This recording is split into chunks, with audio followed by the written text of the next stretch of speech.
Welcome to the Complete Fitness Podcast with Core 4 Complete Fitness. Your episode is starting in 3, 2, 1. Hello, everybody. Welcome to another epi of the Complete Fitness Podcast. Thank you so much for tuning in. 'Twas the week before Christmas, and all through the house, not a single creature was stirring, not even one mouse. Can you believe it?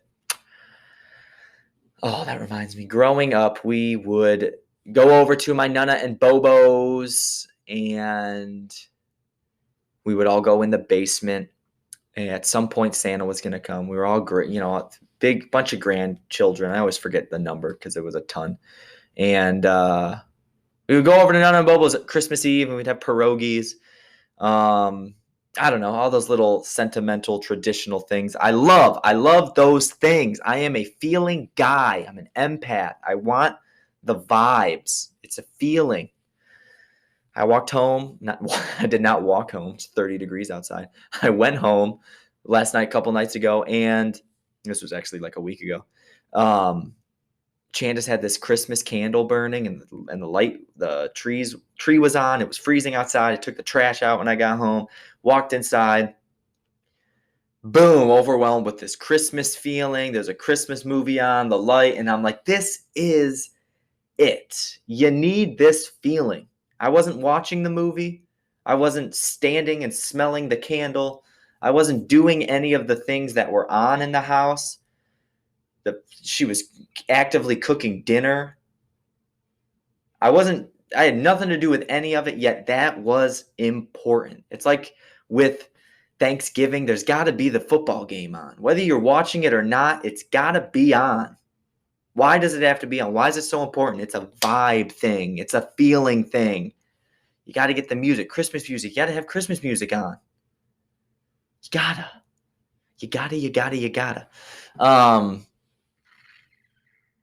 But so, yeah, anyway, we used to do that. And then somewhere when we were kids, somewhere down the line, we would go down and we'd ring 'twas the night before Christmas, and Nana would read it to all the grandkids. And then we'd hear stomping around, and Bobo would be up there stomping around in boots, and he'd project his voice, ho, ho, ho. And we'd be like, oh my God, Santa's here. And we'd all run upstairs when it was time, and he'd have a Santa hat on, and he'd go, Santa's a good friend of mine. He left me his hat. And we'd be like, oh my gosh, Bobo knows Santa. Oh, Bobo was one of the funniest men ever. He one time, out of nowhere, told me and my cousin Adrian that he used to manage the band Smashing Pumpkins and was dead serious. And then he walked away. And so to this day, we always look at each other going, was he just being hilarious and just saying, hey, you guys remind me of that band I used to manage called Smashing Pumpkins?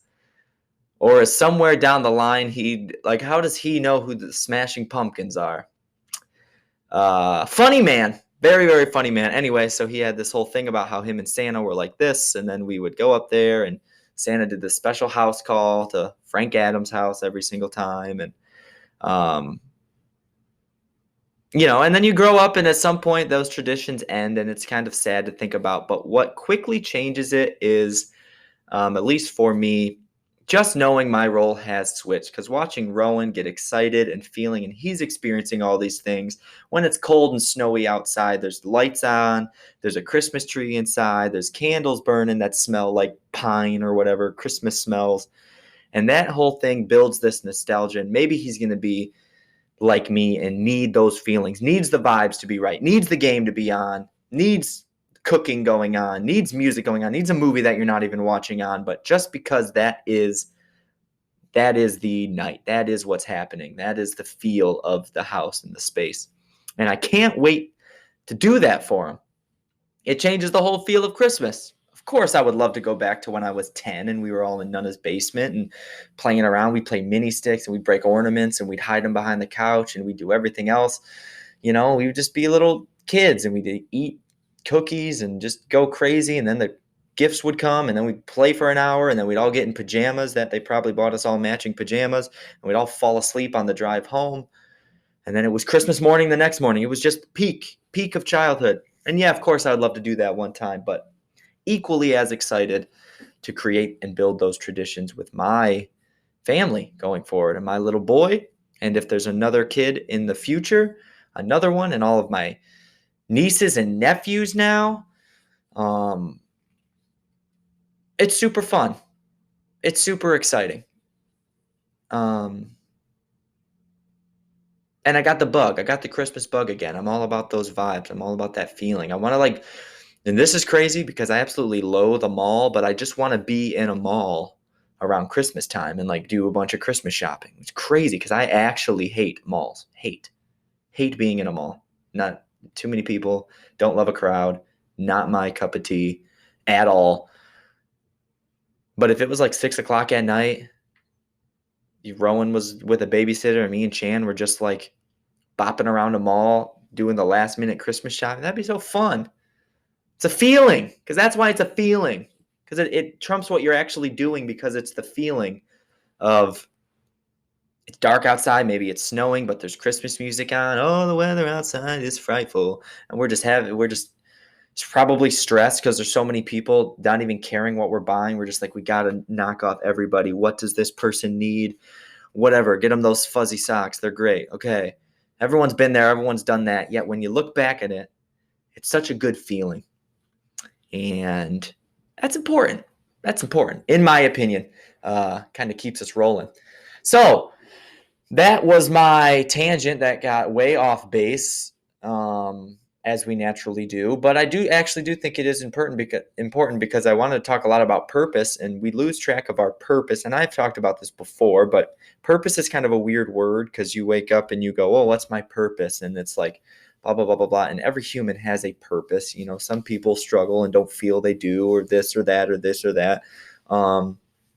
Which is horrible. That's sad. You never want that, because every human being does have a great purpose, no matter who they are. And a lot of that gets, unfortunately, shrouded and crowded with money and status and all of this stuff as you grow up and you kind of join the rat race of life. And all of a sudden you got mortgages, and this is house, and my car is this expensive, and my house is this many square feet. And people get so weird and gross, and they start measuring their success based off of that, and it's a joke.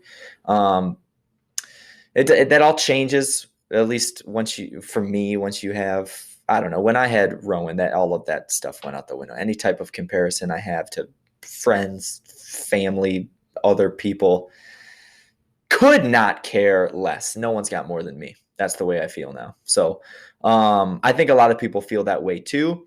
And you do everything just to provide, and just to create moments. And that becomes your purpose. And that is so much better than any other purpose I have had. But sometimes you do forget it. You get stuck in the rat race of life, and you got to work, and then you need to take care of the house, and then we're considering about moving or building an addition. So I very stressed, thinking about a lot of stuff, and how do we want to blah blah blah blah blah, and how can we do this and manage this and financially afford this and do this.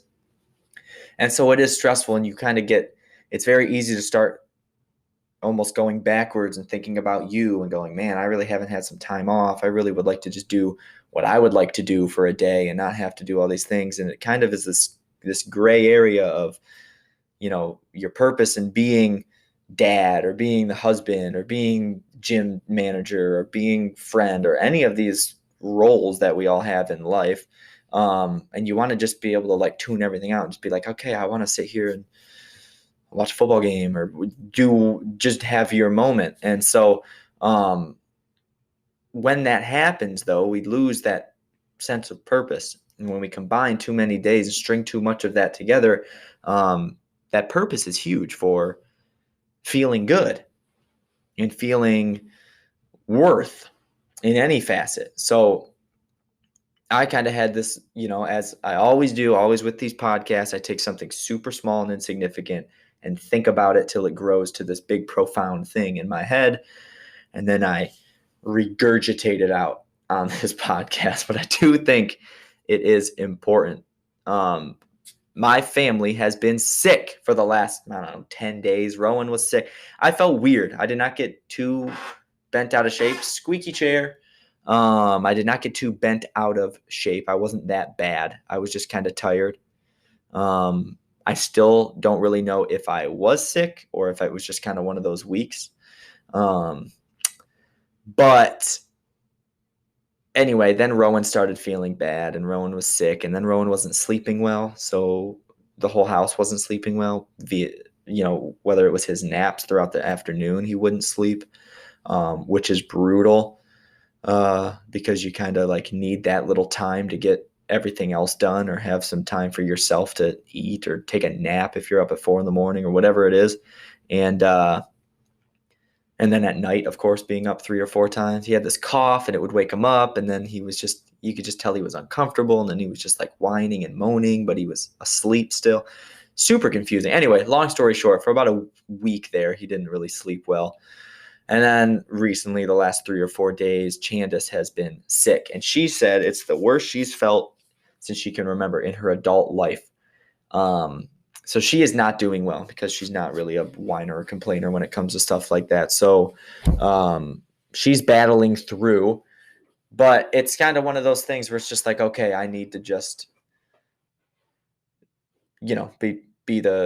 help her out as much as I can, take as much off of her plate as possible. I mean, she's taking time off work because she's sick, which is super rare for her. She never takes days off work.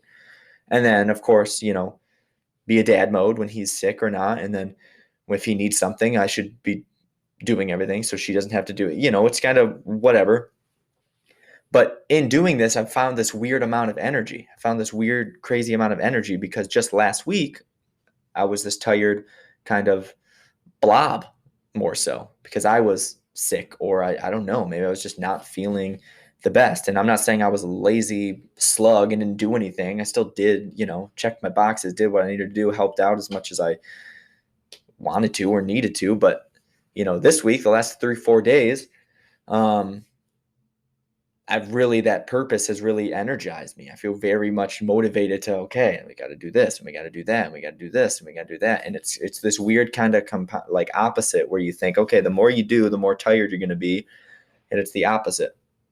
The more you do, the more energized you get. And it's because it's that purpose fueling you. You go, okay, this is what I should be doing. I should be providing. I should be taken care of.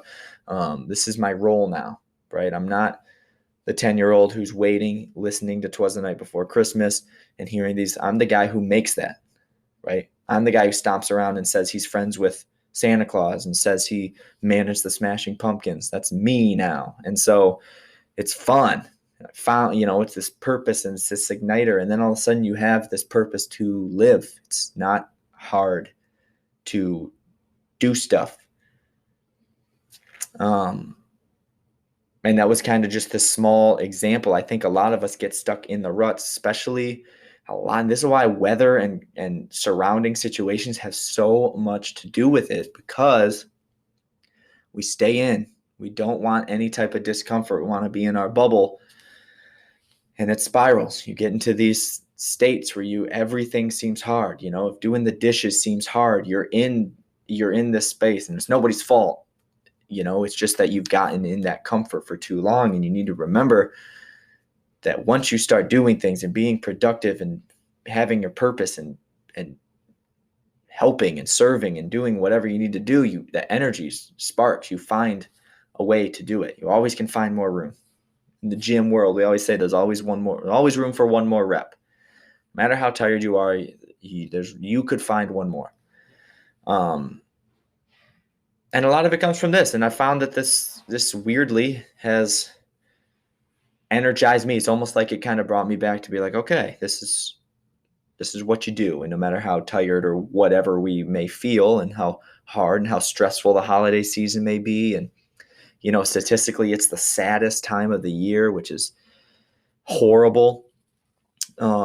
We on Earth, it's not even an America problem, and on Earth problem, this is like the highest suicide rate is now.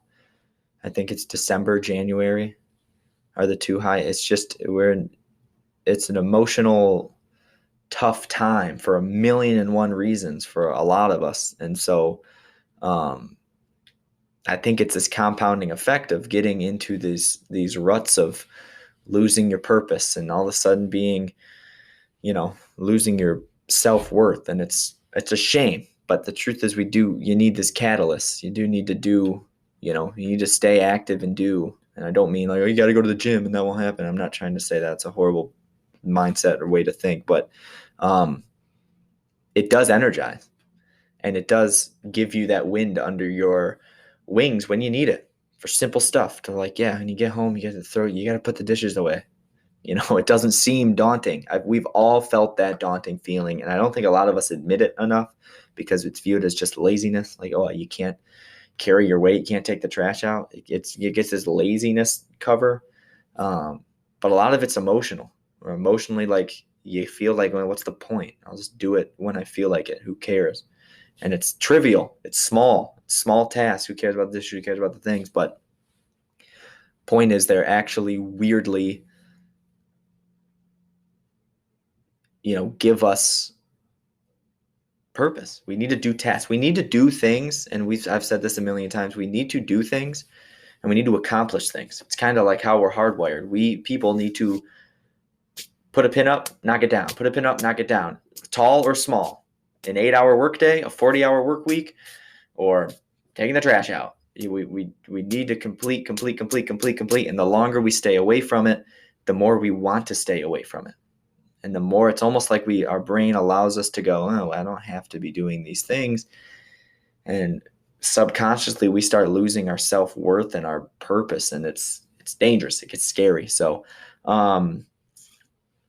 I encourage you, if you do feel that way, just because like I said, this is the very challenging time of the year for a lot of people. If you are starting to feel that overwhelmingly laziness come over you, you're starting the negative chatter and you're starting to do a lot of laying around, I encourage you to just start with something very, very small and watch it propel. Do something small. Put the dish away, clean out your car, do whatever.